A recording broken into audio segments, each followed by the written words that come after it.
बिस्मिल्लाहिर्रहमानिर्रहीम अस्सलाम वालेकुम। आज की इस वीडियो में हम आपको उन होम रेमेडीज के बारे में बताएंगे जिनको आप इस्तेमाल तो वाइट होने के लिए करते हैं, लेकिन उनका बहुत ज्यादा साइड इफेक्ट होता है और आपकी जिल्द पहले से भी ज्यादा खराब हो जाती है। बढ़ते हैं वीडियो की जानिब, लेकिन उससे पहले एज यूजुअल आपसे रिक्वेस्ट है, अगर आपने अभी तक हमारे चैनल मेरा हेल्थ विद ब्यूटी को सब्सक्राइब नहीं किया तो जल्दी से चैनल को सब्सक्राइब करें, वीडियो को लाइक करें और दूसरों के साथ भी लाजमी शेयर करें।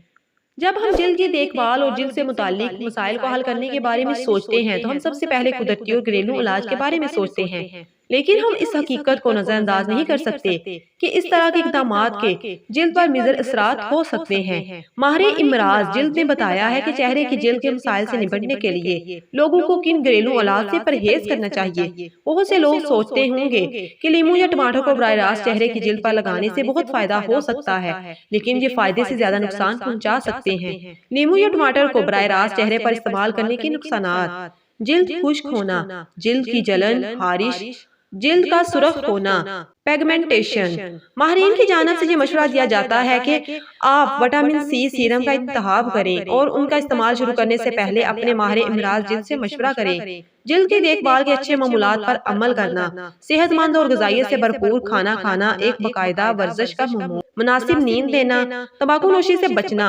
तनाव ना लेने की कोशिश करना। एक गलत फहमी ये भी है कि स्किन केयर सिर्फ खवातीन के लिए है, दर हकीकत मर्दों को भी अपनी जिल्द का ख्याल रखना चाहिए। अगरचे मर्द की जिल्द खवातीन की जिल्द से थोड़ी मुख्तलिफ होती है, लेकिन मामूल वही रहता है। उम्मीद है ये वीडियो आपको बहुत ज्यादा पसंद आई होगी और बहुत ज्यादा इंफॉर्मेटिव भी रही होगी। मजीद ऐसी वीडियोस के लिए चैनल को सब्सक्राइब कर दें। मिलते हैं किसी और अच्छी सी वीडियो के साथ, तब तक अपना और अपने प्यारों को ढेर